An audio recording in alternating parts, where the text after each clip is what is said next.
Hello, this is Dr. Do again. This video is outside of medicine, continue with history, important history figures and the dynasties.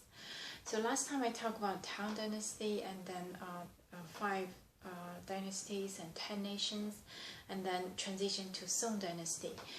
The Song dynasty was established by the Zhao's family, Huang Yin Zhao, who was the military leader, the commander of the last nation, the last dynasty during this divided time. So he took the army, left the palace to the place called Chenqiao, which means the bridge of Chen. So in that place, so he fell asleep, probably purposely, and then his soldiers or his assistants put the gun on him. That gun, in the ancient time, the yellow with the dragon, that could only be worn by the emperor. So they made this gun, the emperor's special costume. They made this for him, so put on his shoulder. So he started. When he woke up, he realized he was wearing this gun only belonged to the emperor. But the soldiers all kneel down, calling "Long live the emperor." So that's how he gained the throne. And the previous nation's emperor just willingly to yield, transition the power to him without any military force or fight, just peacefully transition of the power from one dynasty to Song dynasty. So, like I mentioned, in the old time, ancient time, the yellow color cannot be worn. During the common people cannot wear yellow color, especially the yellow with the figure of dragon. So that belongs to the king. And also, if there's some special bird called the feng, cannot be worn by the common people, only by the queen. So these are the rules for the old time, by the way. But anyway, so the Song dynasty just was peacefully transition of power and established the dynasty. The Song dynasty, actually, there's sometimes very prosperous. People enjoy life in peace, and the agriculture start to develop very strong. And also the literal, or the writing, the poems, and also the essays start to booming at the Tang and Song dynasty. There are 8 famous authors, and in addition to these 8, there's so many.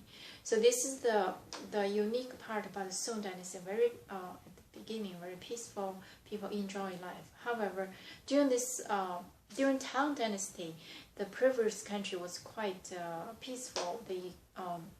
Because Tang conquered those, so they show respect to the Tang during that time. And during this broken time, divided country and dynasties, the peripheral force start to grow stronger. And by the time of Song dynasty, they're getting more stronger. So competitive, even stronger than Song dynasty. So there are a lot of wars, invasions from the peripheral Mongolia, and also even the emperors, 2 of the emperors were taken as a hostage to that country, to the foreign country. But at the same time, because of the war, so there's a lot of heroes.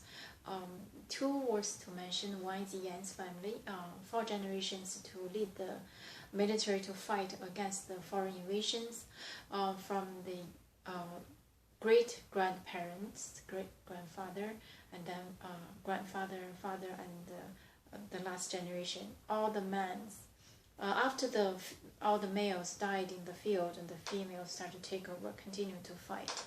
So if you and there are a lot of legend or stories about this Yan's family. If you follow my other video stream in Beijing Opera, there are a lot of operas, Beijing Opera, about that time, about that family. There was another important hero called Fei Yue. He was also a military commander. At the same time, he was also a poet. He wrote very beautiful. He was also a poet, very beautiful poem. Still with strength, with literal values. Still people singing it or rehearse it. So, but he died eventually during the political fight around the emperor. So these were two important historical heroes to fight, protect the country. Anyway, so during the Song Dynasty, the literal was actually during Tang and the Song, the literal would start to develop, and the Song Dynasty is reaching to the highest time. They established the examination regulations, how to choose the officials, and there are a lot of famous writers start from Tang and Song dynasties. From Tang dynasty, three of them were quite famous, right?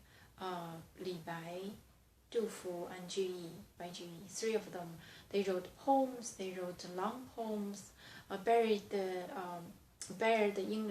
history, actually, the historical event. Some of them serving the emperor and the queen, especially, and later on, all of them just couldn't hold the position because the way to choose, or because the political or the war, so they eventually left or changing positions.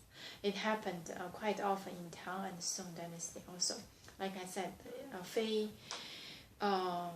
Yue, he was a military leader, but he can write a beautiful poem. So again, in this period of time, the agriculture and the later all going to another level from previous centuries and centuries ago. So this is about Song dynasty. In terms of the after the Song dynasty, because the Mongolia kept invasion, so eventually they from the northern coming down and to establish the Yuan dynasty. During Yuan dynasty, another in terms of the country, another very successful, very peaceful, and very important emperor in the history. So, and in terms of the country, very strong. A lot of peripheral countries show respect. So this is during Yuan dynasty. Still, the Han's culture still is dominant. There are a lot of, in addition to the poem or essays, they start to have important, famous playwright wrote a lot about the plays and start from Yuan dynasty. And there's some important people in Yuan dynasty, and their culture just integrated with the Han culture. So eventually, in terms of the language, in terms of the culture, everything still following the Han's, but the just ruling emperor was from the other country. Probably back to previous dynasty, there's some Han's princess married to them. So anyway, so this is about the Yuan dynasty. After Yuan dynasty was established another dynasty called Ming dynasty by Zhu's family. Yuan Zhangzhu was the first emperor. A lot of stories about him.